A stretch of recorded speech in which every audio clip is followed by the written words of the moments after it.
Shalom.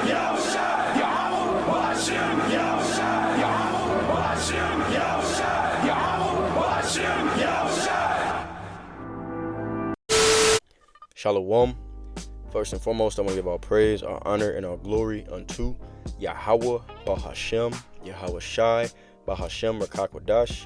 And next, double honors to the head apostles / elder bishops of the great millstone who teach and who rule well.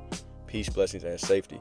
To all you sincere Akim, keep pushing, keep believing, and keep the faith, regardless whether people hear or whether they forbear. All right, this video is inspired by a comment that was on my comment board, all right, of one of my videos, and they're pretty much saying that Jake, all right, the so-called Negroes, Latinos, and Native American Indians are the worst behaved people on the face of the earth. All right, so I'm going to go ahead and address this in the scriptures and discuss the process of social engineering that has been implemented to make Jacob appear to be the wicked, while the actual wicked of the earth masquerade himself, all right, as an angel of light, okay, deceiving the whole world, bar the elect, okay, because we know who this devil is, because it tells you in 2 Thessalonians, the 2nd chapter, that he will be revealed, all right, by the Spirit of the Lord's mouth, all right, and that's us, okay. Well, we're not the Spirit of the Lord's mouth, but we are the men that have been chosen to utilize the Spirit of the Lord's mouth, all right, to expose all the secrets and the deeds of the wicked, all right. So I'm going to go ahead and jump right into it, and Lord's will is edifying to the elect. All right, this is Habakkuk, the 2nd chapter. I'm going to go down to verse 15 and 16 and read those. All right, it says, "Woe unto him that giveth his neighbor drink, that puttest thy bottle to him, and makest him drunken also, that thou mayest look on their nakedness. Thou art filled with shame for glory. Drink thou also, and let thy foreskin be uncovered. The cup of the Lord's right hand shall be turned unto thee, and shameful spewing shall be on thy glory." All right, so let's break down 15. It says, "Woe unto him that giveth his neighbor drink." Okay, and who is that him? Talking about Esau, Edom. All right, the so-called white man. Okay, the ones that are running and ruling the society. And what does that drink represent? All right, when you think of drink like alcohol, it makes you intoxicated. Okay, all right, so he gives his neighbor drink. All right, and really the drink represents like wayward doctrines, philosophies, ideologies. Okay, like it tells you in Revelation 18th chapter that all the nations are mad and drunk with the wine of her fornication. Speaking of Babylon the Great. Okay, why? Because Babylon the Great has pushed out, all right, these, like I said, these wayward doctrines, all right, philosophies that are corrupting. Okay, they corrupt the mind, the heart, the spirit. All right, so he gives his neighbor that drink, and who is his neighbor? Is talking about Jacob. Okay, that puttest thy bottle to him, and makest him drunk also. All right, and you see the way people act, man. Okay, they are completely became wicked. All right, it says even more so than the nations. All right, following behind Esau. Okay, because they see the riches and the kingdom that he's been given, and they want a piece of that pie. So they've taken after his ways. All right, it says that thou mayest look on their nakedness. Okay, and why do they do this? And what I'm really talking about here is the social engineering. Okay, and why do they do this? Because at the end of the day, all right, they want to accuse Jacob of being wicked in hopes that it stops the prophecies from coming to pass, in hopes that it stops Jacob from inheriting the promise. But the Lord had already said that a remnant shall return, all right, the elect of Israel. Okay, so yeah, 2/3 of our people, they're drunk off of that wine, that Babylon juice. But what, the remnant, all right, they put the bottle down. Okay, they're not a part of this society in a spiritual sense anymore. They've arisen and they departed, as it tells you to do in Micah 2:10. Right, but woe unto him, destruction unto him, all right, that tries to push that that yayan, right, that wine on others. Okay, and that's their influence, their social engineering. Okay, and we're actually going to go to the blue letter. All right, we're gonna go into this word. All right, and we're gonna see what I'm talking about. All right, this is it says I'm gonna click on the phrase "and maketh him drunken." All right, Strong's H7937. Let's go ahead and hear it. Strong's H7937. Shacher. Shacher. Okay. All right. So we go down here. All right, and it says, outline of biblical usage: to be or become drunk or drunken, to be intoxicated. All right. Let's get the Strong's definition. All right. It says, a primitive root, to become tipsy in a qualified sense, to satiate with a stimulating drink. All right, so they stimulate your mind with this nonsense that gets you drunk, intoxicated, and has our people acting like fools. All right, it says stimulating drink or figuratively influence. Okay, so that's what it's really going into. All right, they've pushed their influence on Jacob, and how have they done it? All right, through this music, the media, and why do they do it? Okay, let's go back. Let's close this out.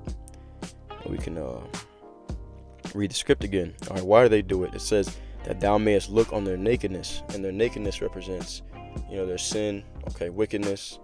All right, just like it tells you, I think it's Revelation the 16th chapter. All right, pretty much goes into how, the elect is gonna have their garments. Okay, they're not gonna be found naked.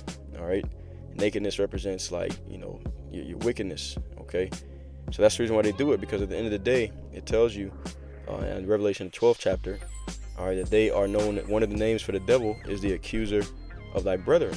All right, so that's the reason why they do it. Okay, but the Lord is flipping that on them. He's showing their nakedness.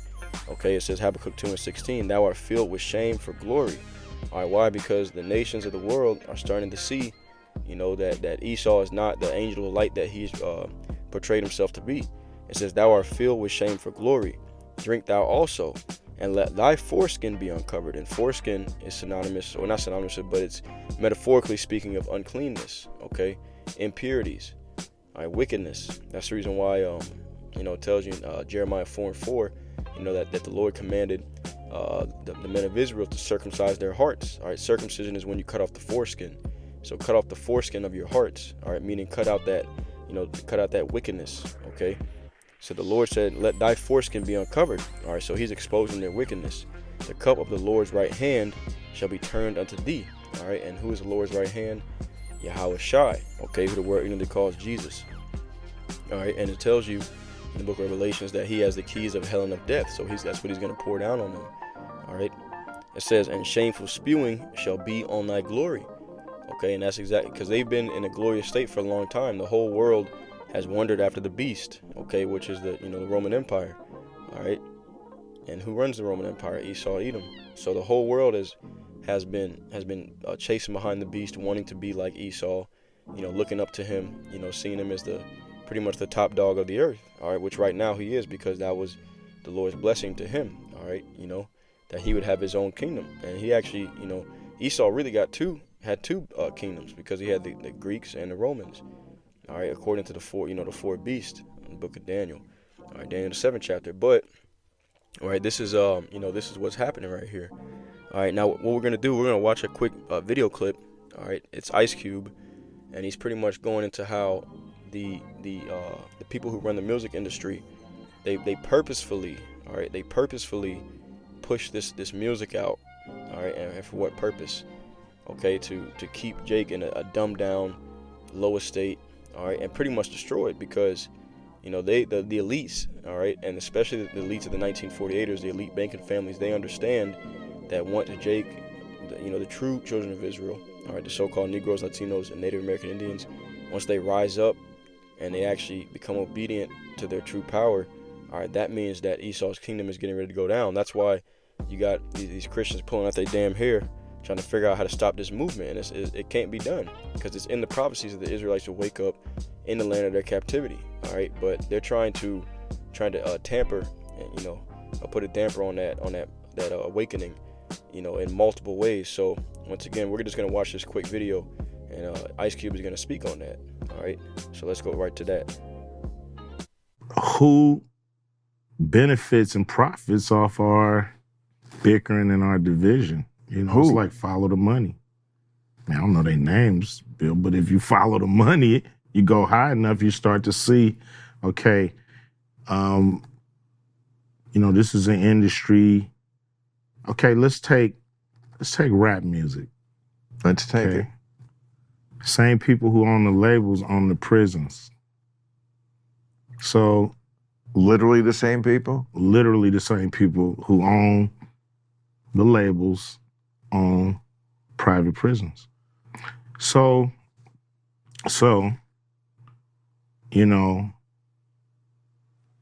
it seems really kind of suspicious, if you want to say that word, that the records that come out are really geared to push people towards that prison industry. But they didn't make you write those lyrics. It's not about making somebody write the lyrics. It's about being there as guardrails to make sure certain songs make it through and certain songs don't. Certain flavors are exposed on the record. You know, some records are made by committee. Meaning record company guys sit around and tell the artists, this is hot, say that, do this. We're gonna have this guy write the lyrics. We're gonna have that. So the narrative is really kind of, you know, structured and really made into what the record company want the record to be, and what the, you know, a lot of artists are frustrated with this kind of music making. You know, a lot of people, you know, feel like they're being controlled by the label. This is how they do it. Telling you what songs to sing, what hooks to do, what songs, you know, you can do your song, that's fine. That's an album cut. But the single is what we all say is the single.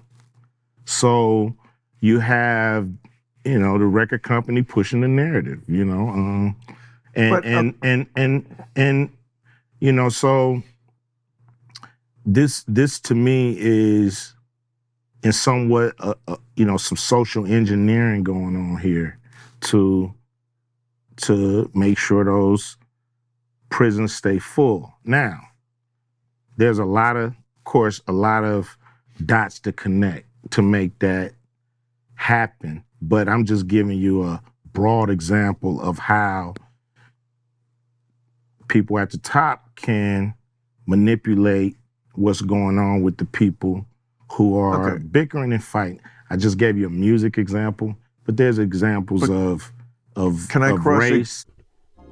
All right, so you guys seen that short little clip, right?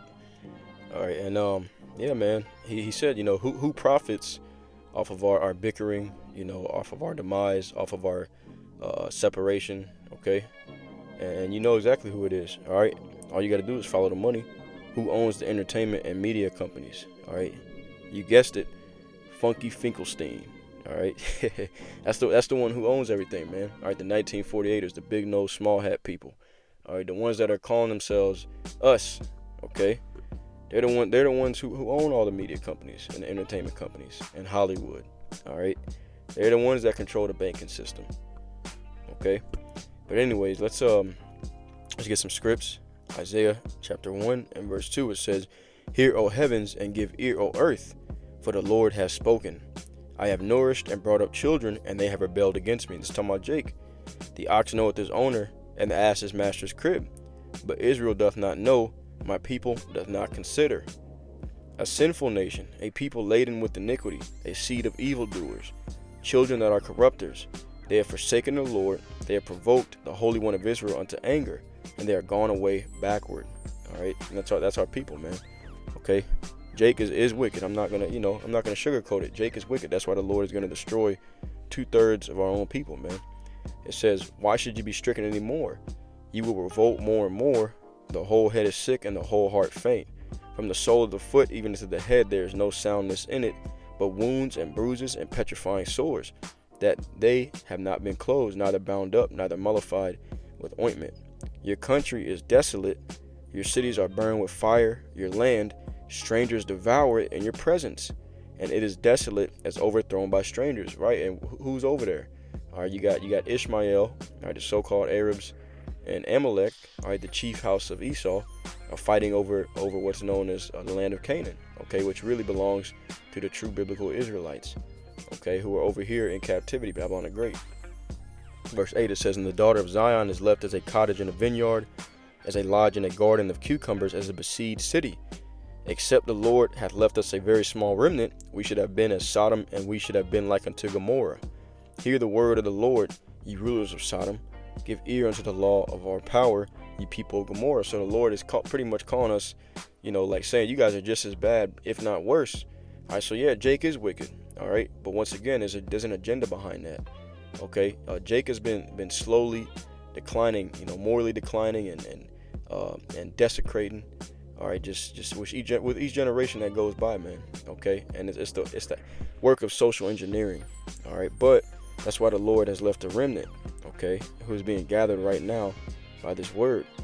All right, this is Isaiah chapter 42 and verse 16. It says, "And I will bring the blind by a way that they knew not. I will lead them in paths that they have not known. I will make darkness light before them, and crooked things straight. These things will I do unto them, and not forsake them." It says, "They shall be turned back, and they shall be greatly ashamed that turn to graven images." It's like that trust in graven images. "That say to the molten images, ye are our gods. Hear ye deaf, and look ye blind, that ye may see. Who is blind but my servant, or deaf as my messenger that I sent? Who is blind as he that is perfect, and blind as the Lord's servant." All right, so Jake, okay, we're the ones that have been deaf and blind, because according to Isaiah the 29th chapter, all right, he put it's either 29 or 28. He put a deep sleep on the prophets. All right, but they've been reawakened. It says, "Seeing many things, but thou observest not. Opening the ears, but he heareth not. The law, so like the Lord is well pleased for his righteousness' sake. He will magnify the law and make it honorable." All right, so the Lord is, as we started off, that verse 16, he says, I will bring the blind by a way that they knew not. And I will lead them in paths that they have not known. Okay, so the Lord is preparing that pathway, all right, for his elect. All right, let's go to Isaiah 29. All right, Isaiah 29 and verse 15. It says, "Woe unto them that seek deep to hide their counsel from the Lord." All right, this is Esau. "And their works are in the dark, and they say, Who seeth us? And who knoweth us?" Okay, so they think that, and for the most part, like I said, the world pretty much thinks that they are the righteous. All right, when I say they, I'm talking about Esau. Okay, they've successfully fooled the whole world. If you tell people the 100% truth according to the Bible, they call you all kind of things. Racist, hater, all kind of different nonsense. You get mockers and scoffers, right? It's just part of the game. But they successfully pretty much fooled the world into thinking that they are the people. All right, it says, "Surely your turning of things upside down shall be esteemed as the potter's clay. For shall the work say of him that made it, he made me not? Or shall the thing framed say of him that framed it, he had no understanding? Is it not yet a very little while, and Lebanon shall be turned into a fruitful field, and the fruitful field shall be esteemed as a forest." And it tells you that in I forgot exactly where it's at, but the Lord's pretty much he's gonna restore the earth. All right, it tells you in Romans 8th chapter that the whole earth, all right, the whole creation is awaiting the manifestation of the sons of the Most High. All right, for them to be revealed and put back into their proper place as kings and priests that rule over the earth.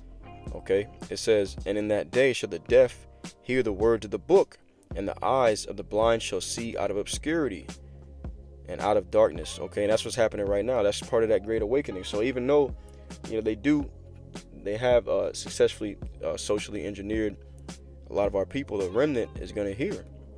Verse 19, it says, "The meek also shall increase their joy in the Lord, and the poor among men shall rejoice in the Holy One of Israel." All right, that's us. We're the poor among men. "For the terrible one is brought to naught, and the scorner is consumed, and all that watch for iniquity are cut off.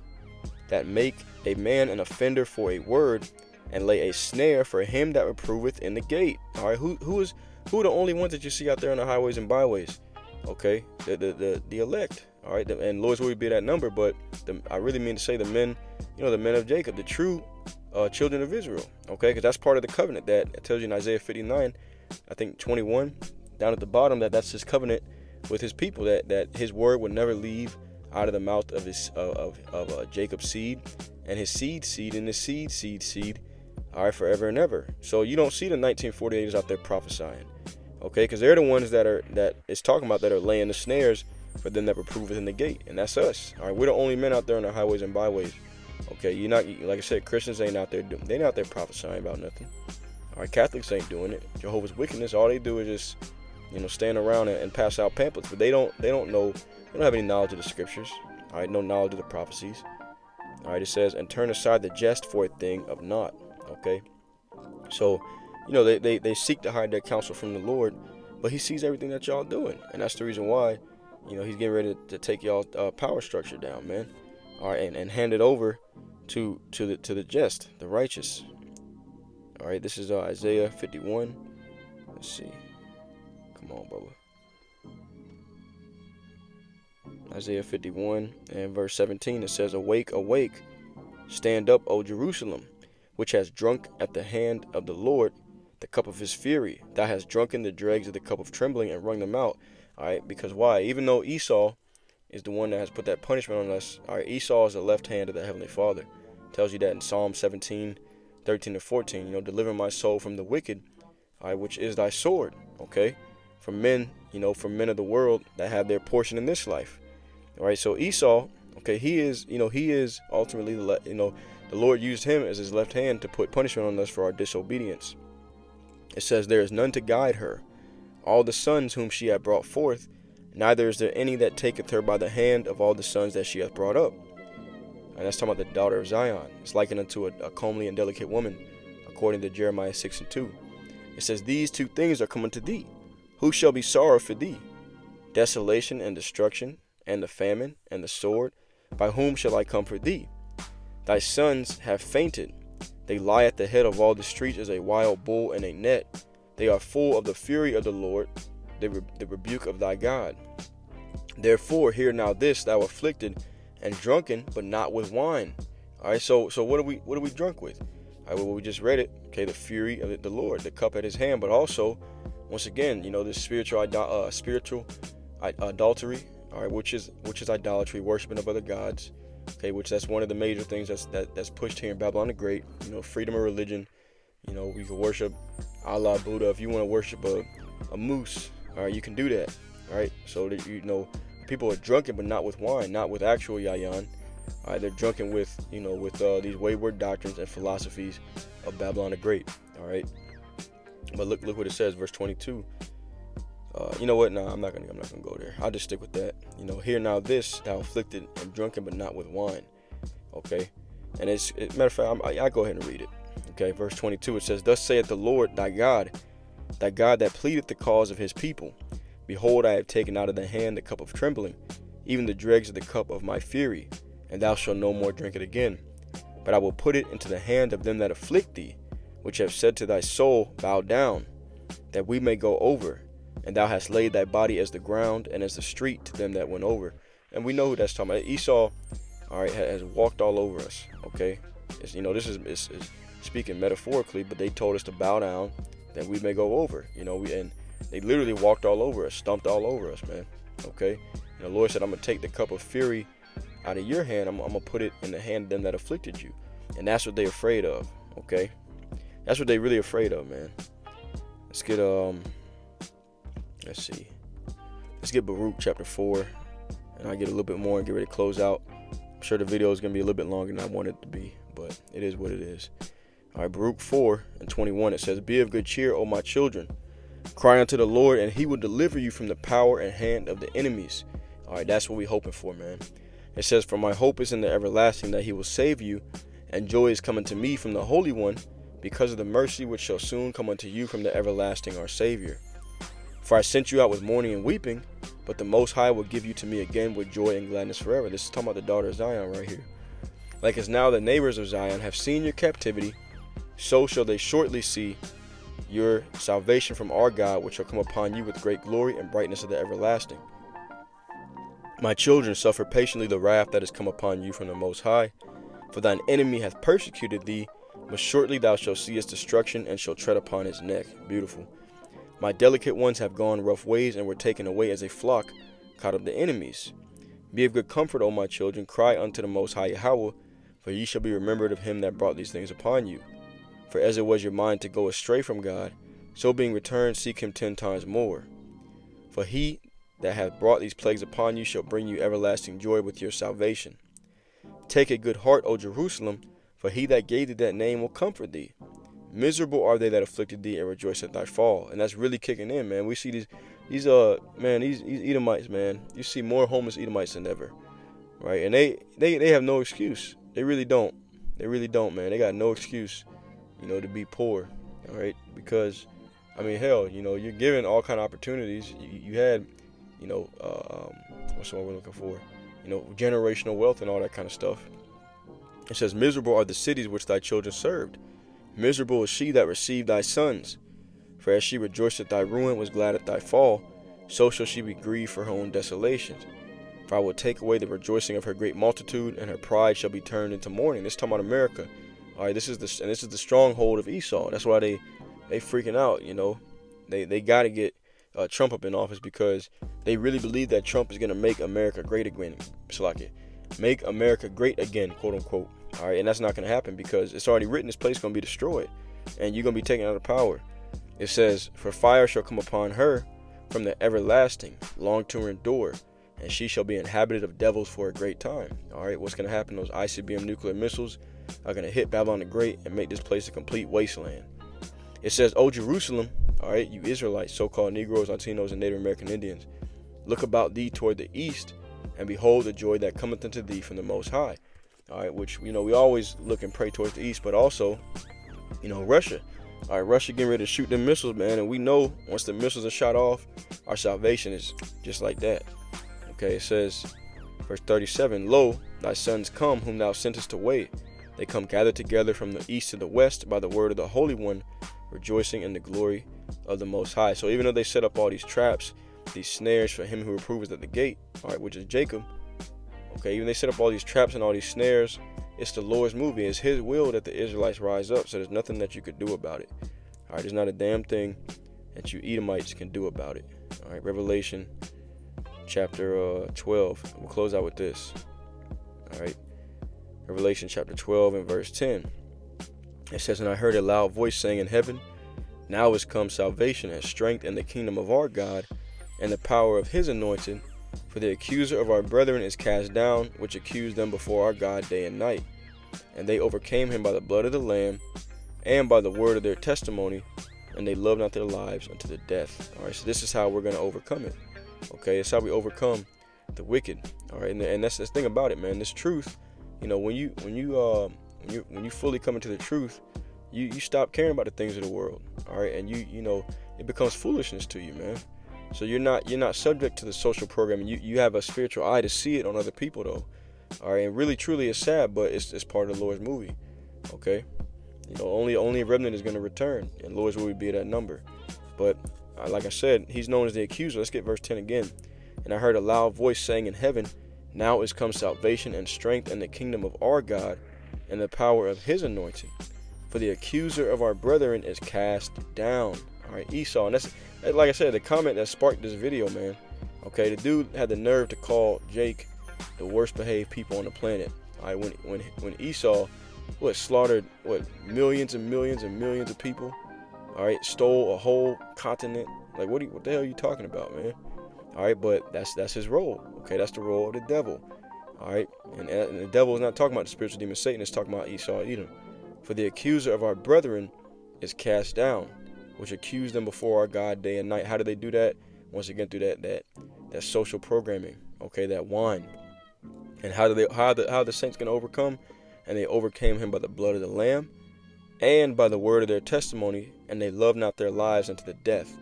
Okay, why? Because we ain't even really living on this side, man. All right, Colossians the 3rd chapter tells us that our life is hid with Yahweh Shai. All right, so we overcame Esau by the blood of the Lamb. All right, what does that blood do? It makes us blameless in the eyes of the Heavenly Father. So when that wrath comes down, we're not going to be caught up in it, Lord's will.